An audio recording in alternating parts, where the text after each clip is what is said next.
Hiya friends, I put up a video a little while ago, a week ago, about climate change, and there were some interesting comments about that. So I'd like to talk about those comments, and maybe I'd like to talk about some other things, so let's get into it. Now, one of the comments follows on from a thread of comments, and you probably have to go and read them. It starts off with a guy named October 1st, and his comment starts off, "Great video, Brad, as usual. I agree that there are a lot of problems, blah, blah, blah."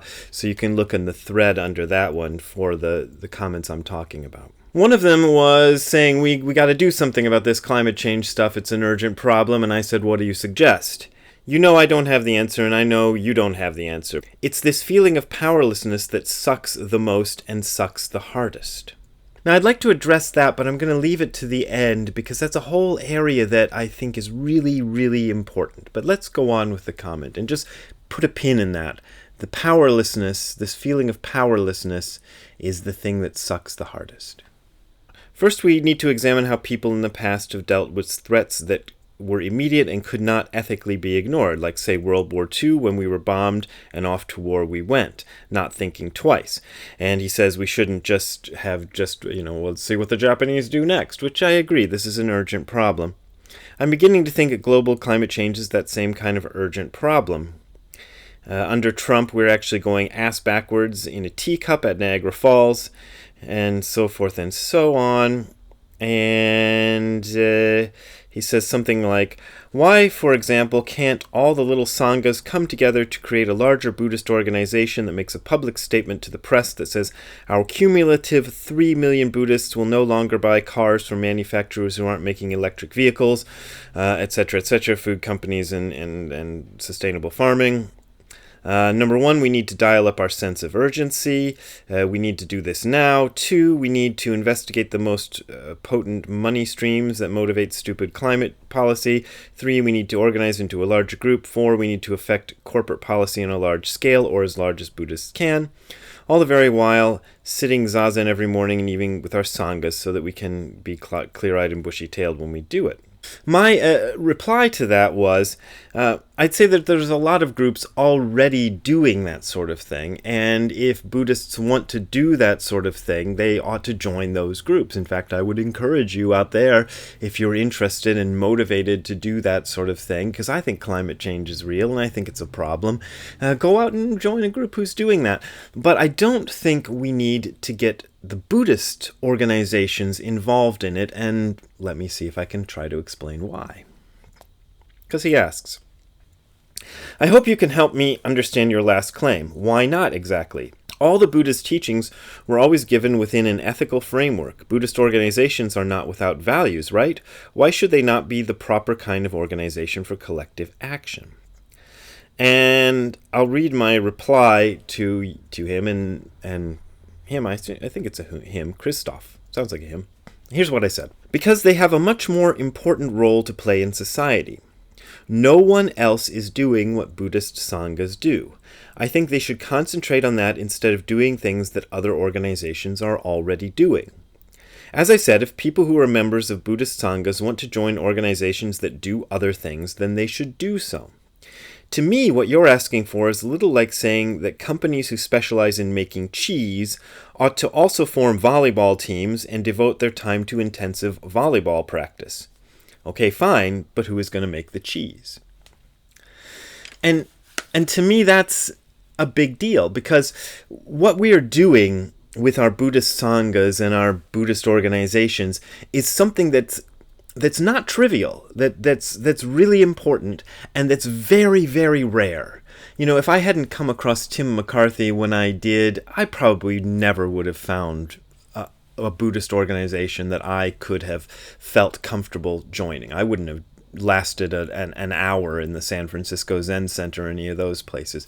So what we're doing, even on our little sanghas, Tim had like 3 or 5 people at each little gathering he did. This is important, and to divert that energy that we're doing there to other things is, I think, a sad, sad thing to do, and there's way too much of it going on as it is. It's a very sort of American thing, and maybe this translates to other places in the West, to kind of think, oh, I got that now, let me do the other thing. So there's a kind of a tendency to look at Zen, for example, and go, well, I know how to sit still and be quiet. Now I'm going to go devote myself to other important things. But what I think a lot of people don't realize is the intensity, the kind of focus you need and the kind of way you need to approach a practice like Zazen just requires you to pour a lot of energy into it and not to get distracted by other things. So, how long are you spending in your Zen center every week? I mean, I run a Zen center and I'm probably there 4 or 5 hours every week, and I'm really intensely involved. For most of you folks there, you might go there for an hour or two every week. Well, devote the time you're there to practicing Zazen, to studying the sutras, to studying Dogen, to kind of getting the ancient teachings down and really immersing yourself in that world. And then when you're done with that, you got plenty of time to go join some other group that's going to deal with climate change and is going to organize and going to make political action and stuff. I don't see why Buddhist centers need to be diverted into that area. It doesn't make any sense at all to me, and I don't think it ever will. So my question is, who's going to make the cheese? Who's going to do the Zazen if you're spending all your time worrying about climate change or diversity or any of these other subjects that people seem to be instead devoting their energies to in our Buddhist organizations in America today? Which brings me to another topic that has been on my mind for 2 months now, and I haven't talked about it. 2 months ago, 70 members, I'm reading this from Lion's Roar magazine, 70 members of the Soto Zen Buddhist Association, an organization that I do not belong to, met in Ulster County, New York for the organization's 8th biennial conference. At the 4-day gathering, members of the SZBA, which is a professional association of Soto Zen Buddhist priests, explored diversity, equity, and the many ways Soto Zen priests express the Dharma. So number 1, they looked at diversity. Number 2, they looked at equity. And number 3, they looked at the way Soto Zen priests express the Dharma. All that stuff. And then we get to the meat of it. During the repentance ceremony, a statement of recognition and repentance was written and edited by white, straight, cisgendered male teachers, including Norman Fisher, Cohen Franz, and Greg Snyder, and this was read at the conference. Gathered here today as Zen Buddhist priests and custodians of the Dharma, we pledge to face, acknowledge, understand, and hold the weight of our collective karma so that we may practice and teach with clarity, vulnerability, and honesty. This obsession with the idea of vulnerability is something I don't get. So maybe somebody can explain that to me, because I just don't get why that word is in there. With heavy hearts, aware of our own complicity, we understand, ... that's a colon, that across time and culture, men have harmed and dominated women, creating patriarchal cultures of fear. Buddhist and Zen culture have been as guilty of this as any other, sometimes even distorting the teachings to allow for such misguided power to be wielded. That we, in this moment and in this very place, stand on sacred ground of indigenous peoples that has been stolen from them, and with cruel deception and religious doctrine maintained as if a right of those who have taken it. Our nation is capitalized on this theft, and their internment and genocide, a theft that continues as indigenous peoples remain unacknowledged and uncared for by a cruel system that they had no hand in shaping. Okay. I mean, you could argue that point, and I've heard this point argued 30, 40 years. That I had teachers who were particularly liberal in high school, so I got this stuff, this kind of indoctrination very early on. But it also occurs to me that yes, this happened in America, but it also happened literally everywhere else human beings have ever been. Everywhere else. So this idea that Americans and white cisgendered male Americans are uniquely culpable for the evil in this world, no, that's nonsense. It's pure nonsense. Yes, white cisgendered males have done evil things. And the idea that they're just clean and pure and it's the white man's burden to educate the world, of course that's bullshit. But the opposite idea that we are uniquely evil is also bullshit. So, okay, but let's go on. That the colonization of what we call the Americas and the rise of the United States as a global power rests upon the enslavement of African people taken violently from their homes and forced to labor under brutal and oppressive conditions. Yes, again, yes. Not sure what this has to do with Buddhism. I mean, I'm not saying it's false. Did you hear me say it was false? No, you didn't. I am saying I don't know what this has to do with Buddhism. But let's go on. That we as individuals and communities live in a world in which some, only by the color of their skin, are accorded social and economic privilege. We recognize the willful blindness that upholds this privilege, as well as the indignity and pain of systemic oppression, exploitation, enslavement, and deportation of those whose skin does not accord them this privilege. So, of course, the last one is a little sly reference to Trump and that he's trying to deport all these people who are brown-skinned, and I don't want to wade into that quagmire.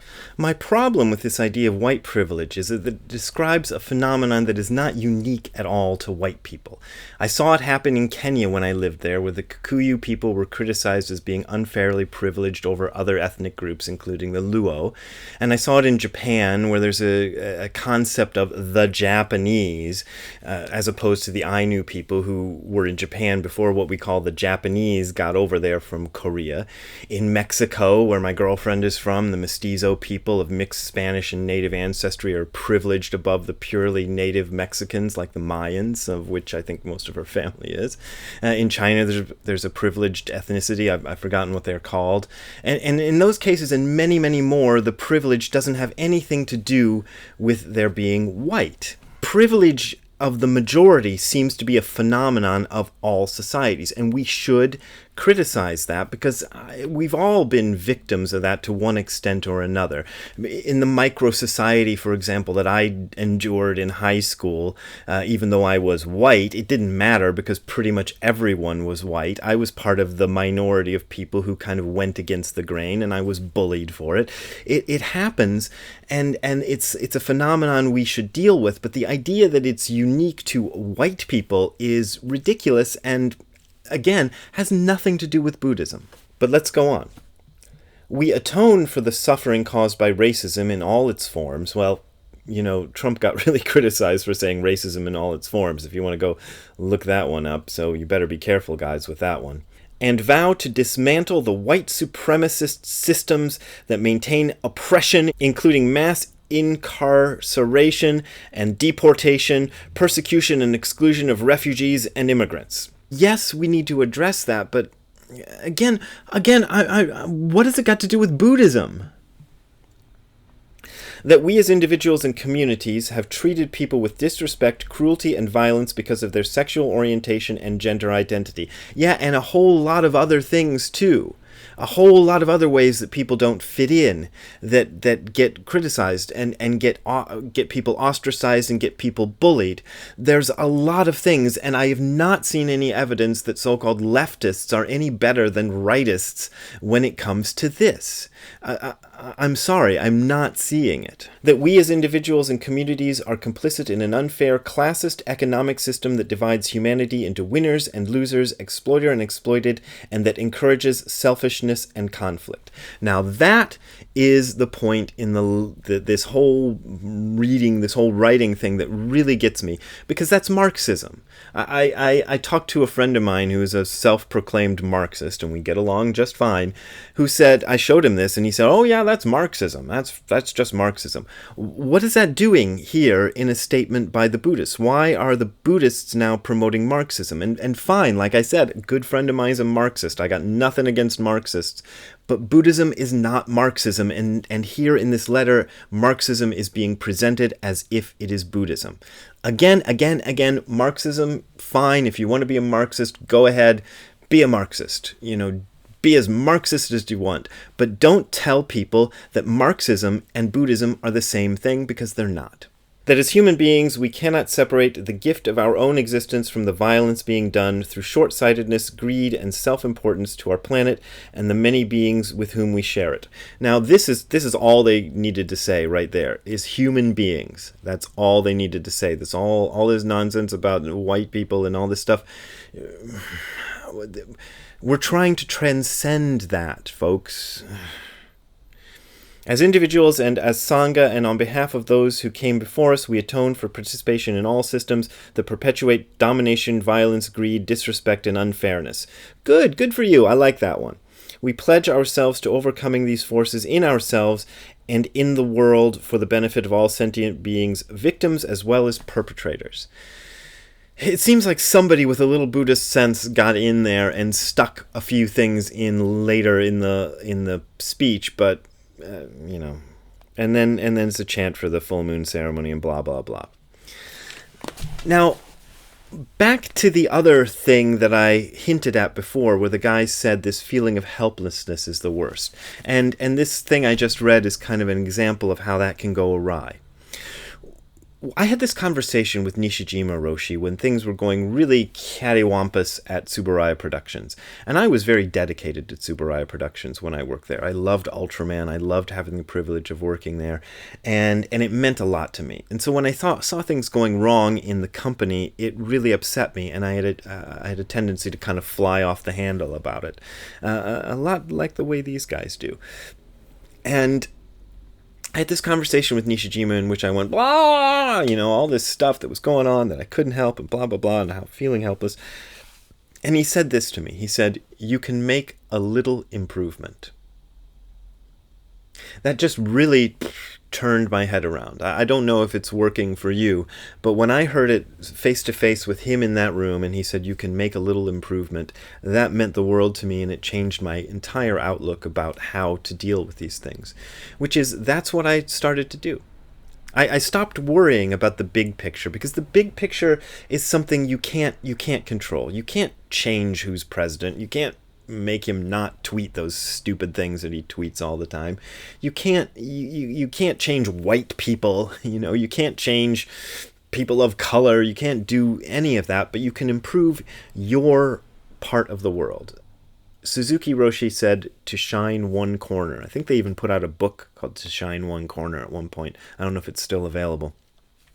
But it's the idea that you work on your part. You work intensively on your part, on yourself.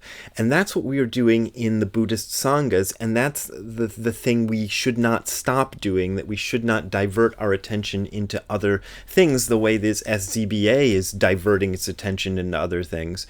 We need to work on ourselves. So that's what I think is worth working on, and that's my opinion, and it probably won't win me any popularity contests for saying that, so I hope you still keep donating and stuff, because that's how I make my living. I'm going to Mexico tomorrow to participate in my girlfriend's sister's wedding, because she wanted to go back to the old country and have a wedding there, so I'll be away for a few days in Mexico. Probably won't see any of your comments for a while, so don't get upset if I don't answer right back. Thanks a lot. The donation buttons and things are right below, and I'll put a link to my previous video if you want to look at that. Really appreciate all your help. You're the ones who keep this going. Thanks a lot.